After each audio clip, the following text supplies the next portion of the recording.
150 መዝሙረ ዳዊት በሰባት ርዕሰ ጉዳዮች ላይ የሚያጠነጥን ነው ብለው ሊቃውንት ተርጉመውልን አንደኛ፣ ሁለተኛ፣ ሶስተኛ፣ አራተኛው፣ አምስተኛ፣ ስድስተኛ፣ ሰባተኛ ዳዊት የጸለየው ለኛ የጻፈልን የኖረውን ነው።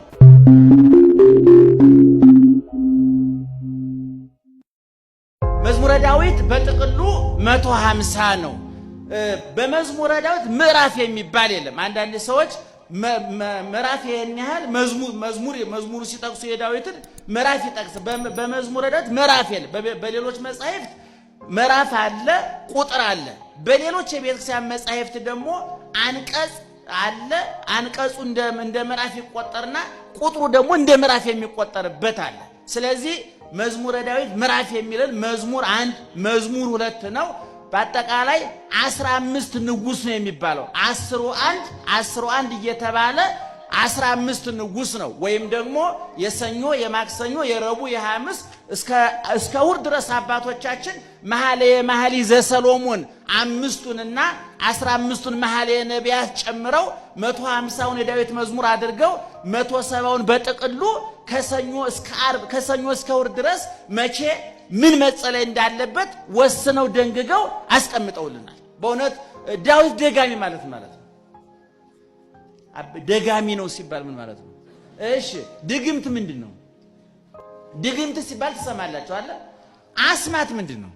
አስማት ሲባል ሰምታችኋል? እገሌ አስማተኛ ነው ይባላል አለ።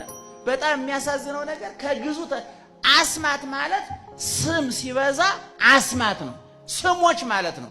ጥንተ ሐሳቡ አስማተ ሥላሴ የሥላሴ ምን ማለት ነው? ጮክ በሉ።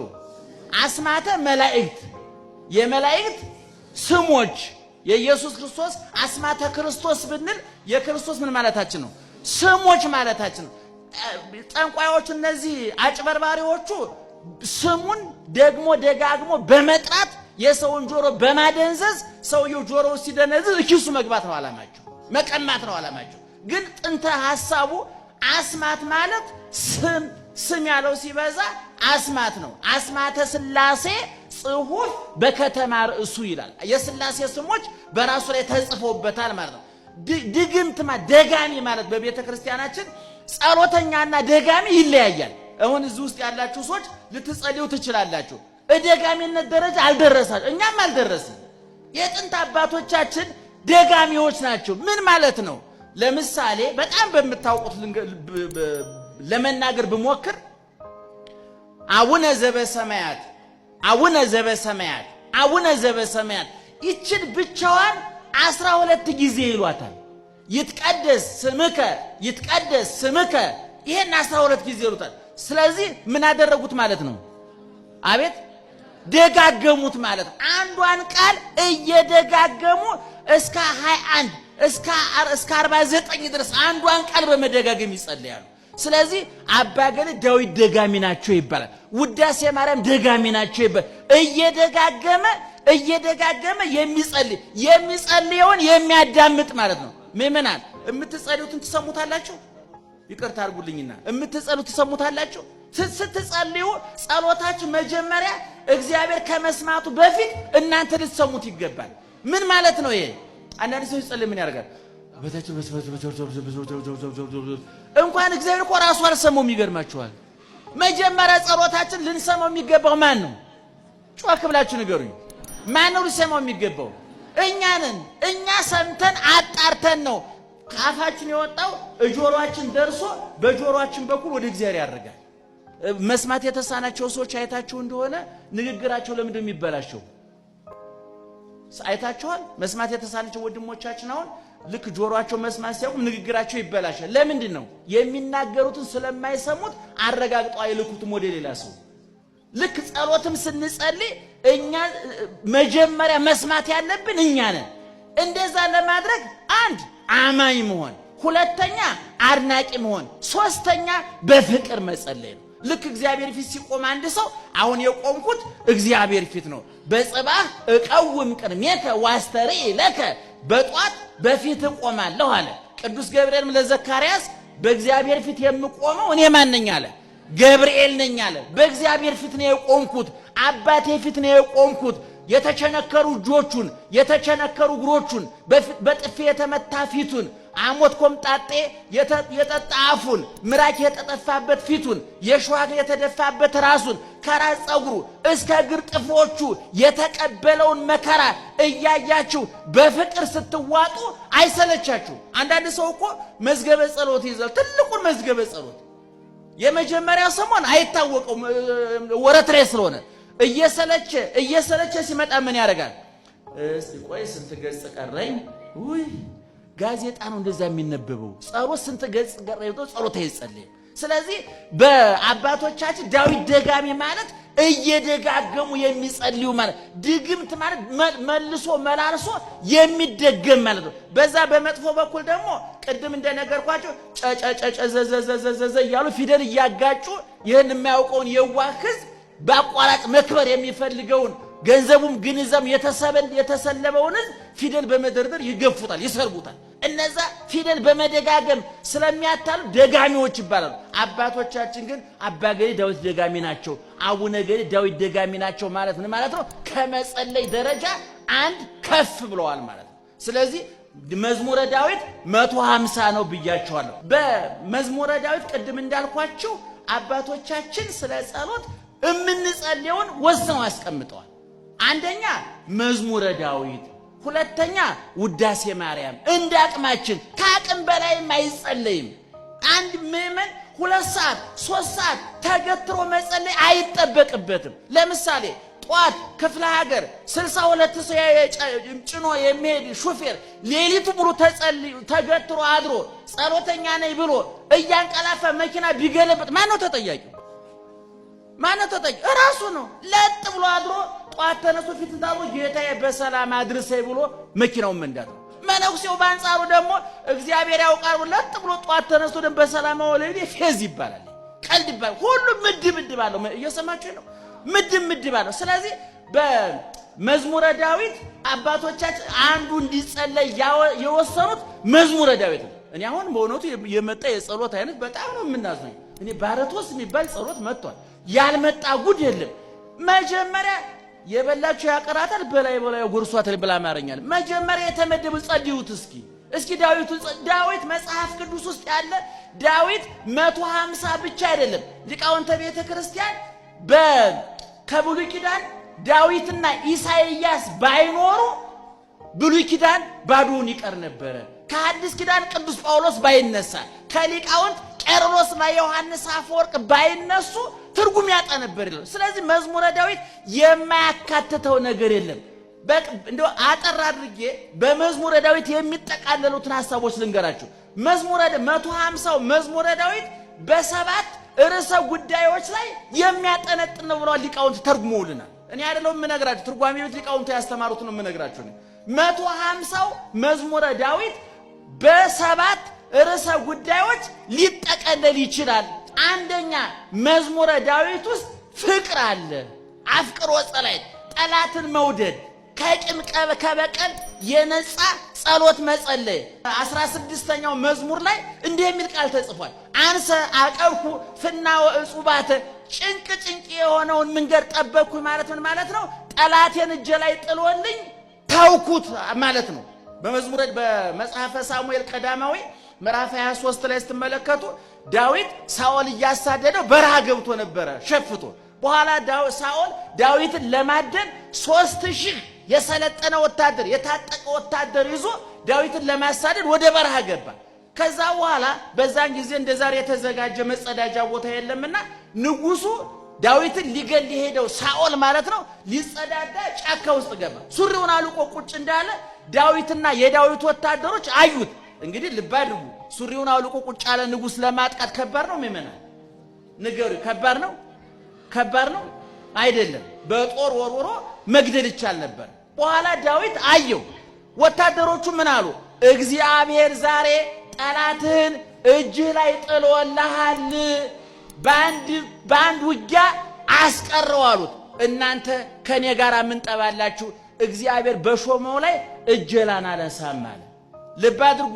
ሳኦል እዛ ጫካ የመጣው ማንን ለመግደል ነው? ዳዊት አሁን ሱሪውን አውልቆ የተጋለጠው ማን ነው? አሁን ሳኦልን መግደል ከባድ ነው? ሳኦልን ማጥቃት ከባድ ነው? አይደለም። አላደረገውም።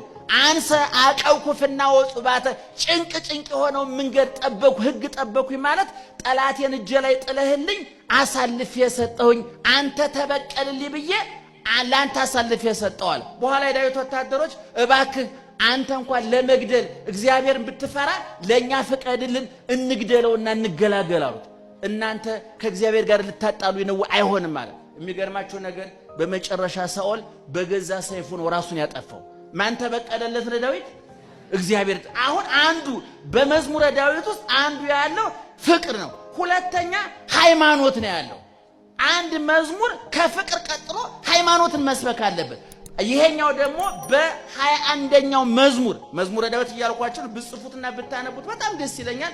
መዝሙር 21 በቅንፍ 22 ላይ ማየት ትችላላችሁ። አምላኬ አምላኬ ነጽርን የሚለው ዳዊቱ ቁጥር 6 ላይ እምከርሰ እሜ አንተ አምላኬ ከናቴ ማህፀን ጀምሮ አንተ አምላኬ ነህ። ላይሌ ከተገደብኩ ማህፀን ከናቴ ማህፀን ጀምሮ ባንተ ላይ ተጣይኩ ኪያከ ተወከልኩ እንዘሃሎኩ ውስተ አጥባተ ሜ የናቴን ጡት እየጠባው ሳለ ባንተ አመንኩኝ አለ።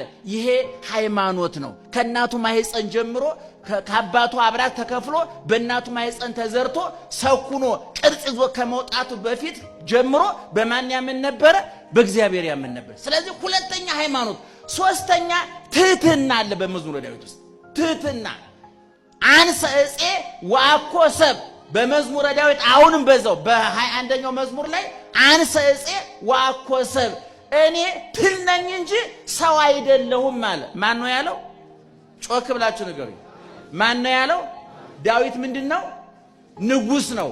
በቤተ መንግስት ነው የሚኖረው። በተንጣለለ ቤተ መንግስት፣ በዋንዛ በዘግባ በተሰራ ቤተ መንግስት በወርቅ ዙፋን የሚቀመጥ በወርቅ አልጋ የሚተኛ ሁሉ በእጁ ሁሉ በደጁ የሆነለት ስልጣን ከሀብት ሀብት ከጉልበት የተስማማለት ገናና ንጉስ፣ ለዛውም ከንጉስም ንጉስ የእስራኤል ንጉስ ነው። ምን አለ? እኔ ትል ነኝ እንጂ ሰው አይደለሁም ማለት። ቅዱሳን ሲበቁ ራሳቸውን ዝቅ እያደረጉ፣ ምክንያቱም የሚለኩት በማን ነው? ራሳቸውን ከመላእክት ጋር ነው የሚያነጻጽሩት፣ ከበላዮቻቸው ጋር ነው የሚያነጻጽሩት። ለምሳሌ አንድ ሰው እስከ 7 ቢጾም፣ ሌላው እስከ 9 ቢጾም፣ ሌላው እስከ 6 ቢጾም፣ በመካከል ላይ ያለው ስንት ሰዓት የጾመው ነው? አቤት አቤት 7 እስከ 7 ሰዓት የጾመው ሰውዬ እስከ 9 የጾመውን ነው ማየት ያለበት? እስከ 5 ሰዓት የጾመውን ማን ነው ማየት ያለበት? እኛ ግን ብልጥ ስለሆነ ማን ነው የምናየው?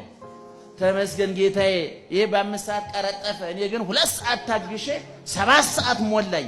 የብልጥ አካሄድ ይባላል። ቅዱሳን ወደ ኋላ ወደፊት ነው የሚያዩት።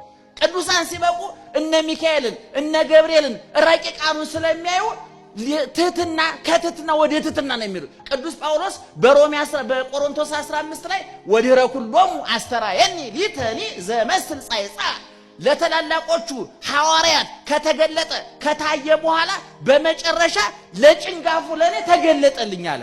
ጭንጋፍ ነኝ ያለው ማን ነው? ቅዱስ ጳውሎስ።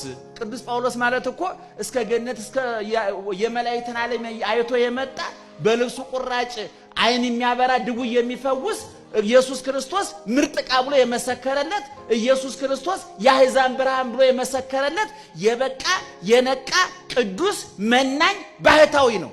ይሄ ሰው ግን ሲናገር ምን አለ? እኔ ከነ ጴጥሮስ አንጻር ከትልልቆቹ ሐዋርያት አንጻር ስለካ እኔ ጭንጋፍ ነኝ አለ። ኧረ እንደውኝ ምነው እኛም በጨነገፍ እንደሱ ከሆነ እውነቱን ለመናገር የታግኝተ ነው። ስለዚህ ዳዊት እኔ ትል ነኝ ሰው አይደለሁም አለ። ቅዱስ ጳውሎስ ደግሞ እኔ ጭንጋፍ ነኝ አለ። አብርሃም ደግሞ ሥላሴ ቤቱ ገብተው ቤቱን ባርከውለት የሱን ዘር የሚስቱን ማህፀን ባርከው ይስሐቅን የመሰለ ልጅ አብስረውት ከቤቱ ሲወጡ ምን አለ? እኔ በእግዚአብሔር ፊት ቆም ዘንድ አመድና ትቢያ ነኝ አለ። አያችሁ፣ አብርሃም አመድና ትቢያ ነኝ አለ። ዳዊት እኔ ትል ነኝ አለ። ቅዱስ ጳውሎስ እኔ ጭንጋፍ ነኝ አለ። ቅዱሳን ሲበቁ እነሱ ዝቅ ይላሉ፣ እግዚአብሔር ከፍ ያደርጋቸዋል። እነሱ ራሳቸውን ያዋርዳሉ፣ እግዚአብሔር ከፍ ያደርጋቸዋል። እና በመዝሙረ ዳዊት ሶስተኛው ትህትና ነው። አራተኛው ተስፋ ነው። እየሰማችሁ ነው? አራተኛው ተስፋ ነው። ተስፋን መስበክ አለበት አለ። ክርስቲያኖች የኛ ተስፋ ክረምት አልፎ ሲመጣ በጋ ያኛው መንግስት አልፎ ይሄኛው መንግስት ሲመጣ እንደዛ የኛ ተስፋ በመስቀል ላይ ነው። የኛ ተስፋ ከሞት በኋላ ህይወት አለ። መቃብርን ተሻግሮ ትንሣኤ አለ። የዓለም አልፎ አዲስ ዓለም አለ። ሞት፣ ህይወት፣ ረሃብ፣ ጥጋብ፣ ሐዘን፣ ደስታ፣ ትርፍ፣ ኪሳራ፣ ጤንነት፣ በሽታ፣ ሹመት፣ ሽረት፣ ማጣት፣ ማግኘት የማይፈራረቅበት የበላይ የበታች ገፊ ተገፊ ገዥ ተገዥ ሰጭና ነሽ የሌለበት አዲስ ዓለም አለ። ያ ነው ተስፋችን። ሐዋርያው ቅዱስ ጳውሎስ ወተሰፍወሰ ለዘያስተሪ ይኮነ ተስፋ አለ። የሚያየውን ማን ተስፋ ያደርገዋል? ተስፋ የሚባለው የማይታይ ነው። እኛ የሚታየው ዓለም ላይ ቁጭ ብለን የማይታየውን ተስፋ እናደርጋለን አለ። በዚህ ዓለም ቁጭ ብለን ያኛውን ዓለም ተስፋ እናደርጋለን አለ። ሞት አልፎ ህይወት አለ። መቃብርን ተሻግሮ ትንሣኤ አለ። ይህን ዓለም አልፎ አዲስ ዓለም አለ።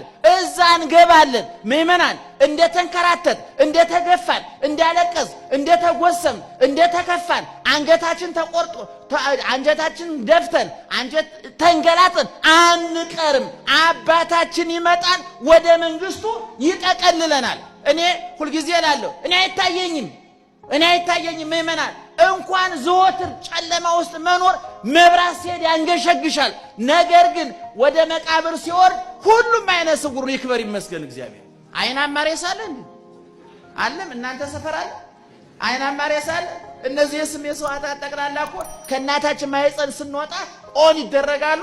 ወደ መቃብር ስንወርድስ ኦፍ ይደረግ። ስራቸውን ጨርሰዋል። አሁን የእናንተ እኔ ኳስ ፊልም ሲያየ ነበረው ወደ መቃብር ሲወጣ ኦፍ ይደረጋል። ምክንያቱም በሰማይ ኳስ የለም፣ ፊልም የለም፣ ቲያትር የለም። እዛ ቅድስና ነው ያለው፣ እዛ ፎይታ ነው ያለው፣ እዛ ሰላም ነው ያለው፣ እዛ በረከት ነው ያለው፣ እዛ ጸጥታ ነው ያለው፣ እዛ የማይዳሰስ እጅግ ማንም ሊቀማን የማይችል ዘላለማዊ ሰላም አለ። ስለዚህ አራተኛ እታመን ከመዕራይ ሰናይቶ ለእግዚአብሔር በብሔረ ሕያዋን መዝሙር 26 የመጨረሻው ቁጥር ላይ ያለች ማለት ነው። እታመን ከመዕራይ ሰናይቶ ለእግዚአብሔር በብሔረ ሕያዋን፣ በብሔረ ሕያዋን በገነት፣ በብሔረ ሕያዋን በመንግስተ ሰማያት የእግዚአብሔር በጎ ነገር አያለው አለ ዳዊት። በዚህ ዓለም ሆኖ የዛኛውን ዓለም ተናገረ። ይህ ምን ይባላል? ተስፋ ይባላል። እኔ አሁን አንዳንድ ጊዜ በቤተ ክርስቲያን ሲመጣ እንደው እኛም አልነገርናችሁም እናንተም ብዙ ጊዜ ስለቶቻችሁ ሁሉ ስጋዊ ነገር ላይ ያተኩራሉ። አሁን ንግስ ሲሆን አዳምጡ። አንዳንድ ጊዜ ምእመናን ይመጡና እንደው እመቤቴን እንደው አንድ ክፍል ኮንዶሚኒየም ጠይቂያት ነበር በቀደም ሰጣኛለች 2000 ብር መጥቻለሁ ይላል። እንደው ቦሎ እግዚአብሔር የተሰቀለው እኛ ኮንዶሚኒየም እንዲደርሰን አይደለም። እውነቴን ማርያምን ከልቤ ነው የምላችሁ። እንደው ልጅ ለምኜ ነበር አሜሪካ ገባች። አሜሪካ ቪዛ ለሚያስ የክርስቶስ ደም አያስፈልገውም። ብትሄድም ጥሩ ብትቀርም ጥሩ ምን ቁም ነገር አለው? እግዚአብሔር የተሰቀለው ገነት ሊያስገባን ነው። እግዚአብሔር የተሰቀለው መንግስተ ሰማይ ሊያስገባን ነው። እግዚአብሔር የተሰቀለው መጽካይበ ወነሳክሙ ምንድነው? ዮሐንስ 14 ስታነቡ እኮ እሄዳለሁ ቦታ አዘጋጅላችኋለሁ፣ አዘጋጅቼ ስጨርስ መጥቼ ምን አደርጋችኋለሁ? እወስዳችኋለሁ አለ ጌታ። ወዴት ነው የሚወስደን? እስኪ ወዴት ነው የሚወስደን? ወደ አሜሪካ? ወደ አውሮፓ? አሁን ከአሜሪካ ደግሞ ሰው እየመጣ ነው። ይገርማቸው እዛ የዝሙቱ መከራ አሜሪካ መቼ እንደሚለው ነው እንጂ ያልተነገረን አንድ ቀን በፍላ ይቀቀል ወገኖች። እንደው እዛ የምትኖሩ ሰዎች አይደረም ቅርብ ጊዜ አይመስለኝም። አይዟችሁ የሆነ መከራ ግን ይመጣል። ምናልባት እኔ ከዚህ በፊት አንድ ሰው ጠይቆኝ ነበር። እዛ ሄጄ እንደው በሰዶም በገሞራ እግዚአብሔር እሳት አዘነበ፣ አሁን ለምንድነው እሳት ያላዘነበው እንዴት ታገሳለ? የኔ ጌታ እየበላህ እየጠጣህ በተንጣለለ አስፋልት የውሃ የመብራት የሕክምና የምግብ ጥያቄ ሳይኖርብህ በስትረስ ከተቀቀል ከዚህ የበለጠ ፍልውሃ አለ እንዴ? ፍልውሃ አይነቱ ይለያያል። እኔ ከሰማይ ፍልውሃ አልጋ ላይ ይፈላል፣ ቢሮ ይፈላል፣ ቤት መኪና ውስጥ ይፈላል። ቤት እየነደ ጭንቀቱ ስካለ ፍልውሃ ከዛ በላይ አለ እንዴ? እንደው እነሆስ ተቀቀሉ ተገላገሉ። እነሱ በየቀኑ እየተቀቀለ አይደል? አልጋው ላይ በየቢሮ እየተቀቀለ አይደል እንዴ? በየመስሪያ ቤቱ እየተቀቀለ በጭንቀት የሚቀቀል ቢሊዮን ብር አከማሽቶ በጭንቀት የሚቀቀል ስንት ሰው አለ አይደል? ከሰማይ ያልተቀደደ ውሃ የፈሰሰበት። ስለዚህ መዓቱ ይለያያል ወገኖቻችን። እየሰማችሁ ነው? ደህና ዋላችሁ? አምስተኛ ተአምኖ ኃጣው ኃጢአተኝነትን ማመን። በድያለሁ፣ አጥፍቻለሁ። ወበዛም ስር ተርሴ ጌጋዬ ኃጢአቴ ከራሴ ጸጉር ይልቅ በዛ። ከራሴ ጸጉር በላይ በዛለ። ይሄ ተአምኖ ኃጣዊ ይባላል። ተአምኖ እኔ አሁን አንዳንድ ጊዜ ስብከቶቻችን በእውነት ይሄን ማዋሃድ አለባቸው። እንደው ድነሃል፣ ተፈውሰሃል፣ በደመና ተንሳፈናል፣ አጋንንትን ረግጠናል፣ እየረገጠን ረግጠናል። ይሄን ረገጥነው ደግሞ እንዴ ለመራሳችን እናታላለን። በደመና ተንሳፍ። አሁን ብዙ ስብከቶች ተመልከቱ እስኪ፣ መዝሙሮቻችንን ተመልከቱ። ብዙዎቹ ተስፋ እንዲሰብኩ ይፈለጋል። ጥሩ ነው፣ መልካም ነው። ግን ተጨባጭ ሀቅ ግን ኃጢአተኝነትን ማመንም ያስፈልጋል። ስድስተኛ የአምስተኛው ተቃራኒ ኃጢአተኝነታችንን ካመን በኋላ ደግሞ ስድስተኛው ምንድነው? ሕጽበኒ ወአንጽሐኒ እምኃጢአቴ፣ ከኃጢአቴ እጠበኝ፣ አንጻኝ፣ ንጹህ አድርገኝ። ልክ ኃጢአተኝነታችንን ካመን በኋላ ደግሞ ይቅርታ ስናገኝ ደግሞ ንጹህ ሁኛለሁ፣ ተቀድሻለሁ። እንደ አንድ ሰው ንስሐ ኃጢአት ሰርቶ ወደ ቤተክርስቲያን ሲሄድ ወደ ንስሐ አባቱ ሲሄድ እየጨነቀው እየቀፈፈው ፊቱ ተኮሳትሮ ሊሄድ ይችላል። ንስሐ ገብቶ ኃጢአቱ እግዚአብሔር ይፍታ ተብሎ ሲመለስም እንደዛው ጭጋጋማ ፊት ይዞ ከተመለሰ ልክ አይደለም ማለት ነው። ልክ አይደለም። ንስሐ ገብቶ ኃጢአቱ እንደተሰረየለት ማመን አለበት፣ እንደተቀደሰ ማመን አለበት። በሉቃስ 7:25 ላይ ያለችው ሴትዮ አይታችኋታል አይደል? ስትመጣ ሽቶዋን ይዛ ጸጉሯ ተመሳቅሎ ፊቷ ተጨማዶ ልብሷ ተዝረክርኮ በእውነት እኔ አመጣጦ ስዕሏን ሁሉ ስራዋለሁ ቁጭ ብዬ በሩን እንኳን ለማንኳኳት ጊዜ አልነበራትም። በርግዳው ገባች። ለመናገር ጊዜ አልነበራትም። ከአንደበቷ ይልቅ አይኗ ተከፈተ፣ እንባዋ ፈሰሰ። እንባዋና ሽቶዋ ተቀላቅሎ ፈሰሰ። ልቧና ብልቃጡ እኩል ተሰበረ። በዛ የሐር ነዶ በሆነ እስራኤላዊ ጸጉር ነው። በዛ የሐር ነዶ በሆነ ጸጉሯ የክርስቶስ እግር ጠረገችበት። ክርስቶስ ምን አላት? ልጄ ኃጢአትሽ ተሰረየልሻል፣ በሰላም ሂጂ። ቅድም ስትመጣ አይታችኋታል። ስሏ አይታይ እንደው ከዛ ጋር ሳሯ ይው እየመጣች ይገርማችኋል። ጸጉሯ ተንጨባሮ ፊቷ ተጨማዶ ልብሷ ተዝረክርኮ አቅሏን ስታ ሽቶውን ተጸይፈው እንደ አርጋ ነው ይዘ የመጣች። ያ ውድ ሽቶ ይገርማ። ያን ሽቶ እየተቀባች እኮ ብዙ ወንድ ገደል ጨምራበታለች። አሁን ተጸየፈችው፣ አንገሸገሻት፣ እጅ አላት። ከዛ በኋላ ስትወጣ ግን ፊቷ አብርቶ ተለውጣ ተቀይራ ታዲሳ ዛሬኛ ለትምህርት እንዲመቸን የተዘጋ ፋይሏን እያገላበጥ ዘመዋን እንላታለን እንጂ ዛሬ በገነት ከነ አብርሃም ከነ ይስሐቅ ከነ ያዕቆብ ከነ ቅዱስ ገብርኤል ከነ ቅዱስ ሚካኤል ጋር እየዘመረች ነው ያለችው። ታጥባ ተቀድሳ ተለውጣ አዲስ ሴት ሆናለች። ስለዚህ ኃጢአተኝነትን ማመን ተገቢ ነው፣ ይቅርታን ማመን ተገቢ ነው።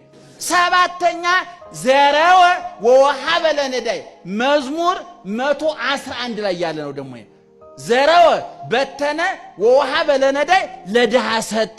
ምጽዋትን መስበክ አለበት፣ መረዳዳትን መስበክ አለበት። ገንዘቡን የሚያመልክ ሀብቱን የሚያመልክ ሰው እንዳይኖር ዕውቀቱን፣ ገንዘቡን፣ ጊዜውን የሚመጸውት ሰው እንዲኖር መዝሙረ ዳዊት ይመክራል። ስለዚህ መዝሙረ ዳዊት ቀላል እንዳይመስላችሁ። እነ 7 ነገሮች ብቻ አይደሉም። እኛ ጊዜ ስለሚያጠን እንቁረጠው እንጂ ስለ ክርስቶስ ከጽንሰቱ ጀምሮ እስከ ምጽአቱ፣ ጽንሰቱ፣ ልደቱ፣ ጥምቀቱ፣ ስደቱ፣ ስቅለቱ፣ ግርፋቱ፣ ጨርቁን ልብሱ መራቆቱን፣ ሐሞት ኮምጣጤ መጠጣቱ፣ መሰቀሉ፣ መገነዙ፣ መቀበሩ፣ መነሳቱ፣ ማረጉ፣ ዳግመኛ መምጣቱ ሁሉ በብሉይ ኪዳን ተሟልቶ ትንቢት የተነገረው በመዝሙረ ዳዊት ነው። እየሰማችሁ ነው? በመዝሙረ ዳዊት ውስጥ ነው። ስለ እመቤታችን፣ ስለ ጻድቃን፣ ስለ መላእክት፣ ስለ ቅዱሳን፣ ስለዚህ ዓለም ከንቱነት፣ ስለ መንግሥተ ሰማያት ዘላለማዊነት፣ ስለ ጋብቻ፣ ስለ ልጅነት፣ ስለ ሁሉም ነገር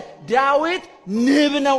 አበባውን ሁሉ ቀስሞ ማር አድርጎ የሚጣፍጥ ቃል አድርጎ የሰጠ ሰው ነው። ስለዚህ ቅድም የጠቀስነው ቃል የወጣው ከምንድነው ብያቸዋለሁ? ከመዝሙረ ዳዊት ነው። እንግዲህ ይሄን ቃል የተናገረው ቅድም የነገርኳችሁ በግለሰብ ስለ ዳዊት ለመናገር ቅድም እንዳልኳችሁ የዋህ ነው፣ ቀና ነው። ቅድም ያልኳችሁ 7 ነገሮች በህይወቱ ያሉበት ነው። ወደ ጠላቶቹን ይወዳል፣ ሃይማኖት አለው፣ ትህትና አለው፣ ተስፋ አለው፣ ኃጢአተኝነቱን ያምናል፣ ከኃጢአት መንጻቱን ያምናል፣ ምጽዋትን ይሰብካል። ዳዊት የጸለየው ለኛ የጻፈልን የኖረውን ነው።